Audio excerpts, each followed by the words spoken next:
আসসালামু আলাইকুম, আমি অপর্ণা বলছি আমার আমি ব্লগ থেকে। আপনাদের মাঝে আবারও চলে আসলাম ক্রিসমাস হলিডের উপলক্ষে। সকাল থেকেই শুরু করলাম ব্লগটি। ঘুম থেকে উঠতে একটু দেরি করেছি, কারণ এখন তো হলিডে চলছে, নো স্কুল, কোনো কিছুই নেই। তো আমরা সকালে একটু লেট করে উঠি। তো সকালে ব্রেকফাস্ট ছিল আজকে আমার ব্রেড দিয়ে হানি অ্যান্ড গরম গরম লেবু চা। আজকে দিনটাতে অনেক প্ল্যান করেছি যে কি করব, যেহেতু বাইরে আমাদের লকডাউন চলছে, তো আমরা তো বাইরে যেতে পারবো না। তো ঘরেই ফ্যামিলি মিলেই হলিডে আমার ডিনার মানে হলিডে ডিনার পার্টিটা করব। নাস্তা সেরেই চলে গেলাম পুডিং বানাতে। ফিগি পুডিং বানাবো আজকে আমি ক্রিসমাস উপলক্ষে। যেহেতু এটা আমাদের কালচার না, তারপরও যেহেতু আমরা প্রবাসে থাকি, প্রবাসে এটা এতই জাঁকজমকভাবে পালন করা হয় যে তখন মনে হয় যে ওকে আমরাও ঘরে কিছু করি, ওরকম একটা কিছু। তো আমি আজকে ফিগি পুডিং বানাবো, কারণ ক্রিসমাসে ফিগি পুডিং খুবই ফেমাস একটি পুডিং। আজকের দিনটি নিয়ে আমার অনেক প্ল্যান ছিল যে আমি আমার ওয়েল উইশারদের নিয়ে আজকে আমার বাসায় আমি হলিডে ডিনারটি করব, বাট আমাদের এখানে এতটাই কড়া লকডাউন চলছে যে এটা পসিবল হয়নি করা। তো আমরা একা একাই সেই হলিডেটা পালন করব, বাট ঘরোয়া কিছু আয়োজন করে আর কি। তো আমি পুডিংটা করে ফেলেছি সকালবেলায়, এবং সামান্য কিছু আরও হালকা পাতলা ডেজার্ট জাতীয় আইটেম ছিল, সেগুলো সকালে করে ফেলছি। তার কারণ আমি কিছুক্ষণ পর একটু বাইরে যাব, মানে পার্কে যাব। পার্কে যাওয়া অ্যালাউ জাস্ট ফ্যামিলি সহ, কারণ আমার 1 ঘন্টা হাঁটা লাগে। তো আমি ওখানে যাব, এই জন্য আমি আগেই তৈরি করে ফেললাম।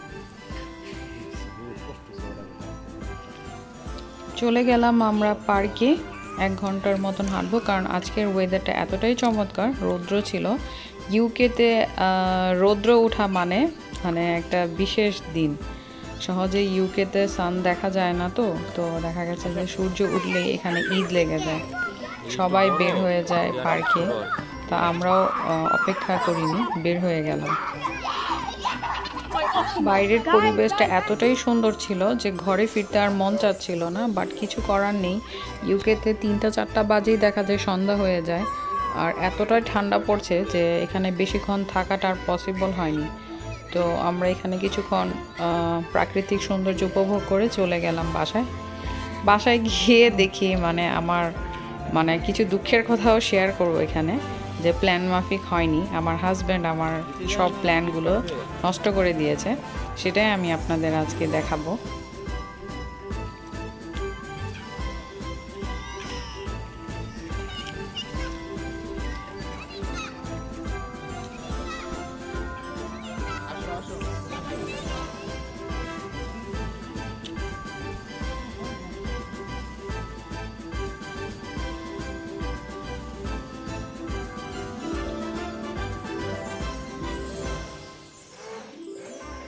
আজ আমি চেয়েছিলাম আপনাদের সাথে শেয়ার করব আমি হলিডে ডিনারে আমাদের হলিডে ডিনারে কী আয়োজন করছি।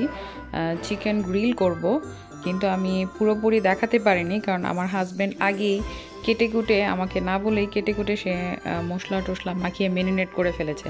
কারণ সে জানে আমি ভিডিও করব, সে ওই চান্সটা আমাকে দেয় না। প্রায়ই যখন আমি তাকে নিয়ে কোনো কিছু করতে যাই, বা সে যখন কোনো কিছু ভালো কিছু রান্না করে, তখন সে এরকমই করে, আমাকে কিছু না বলে সে করে ফেলে ঝটপট। আমি তাকিয়ে থাকি যে আমি তো ভিডিও করতাম, কেন দিলা না। তখন সে খুবই বাধা দেয়। যাই হোক, যতটুকু পেরেছি শেয়ার করতে পেরেছি। গ্রিল হয়ে গেছে, যদিও প্রসেসিংটা দেখালে ভালো হতো। গ্রিলটা অনেক মজা হয়েছে।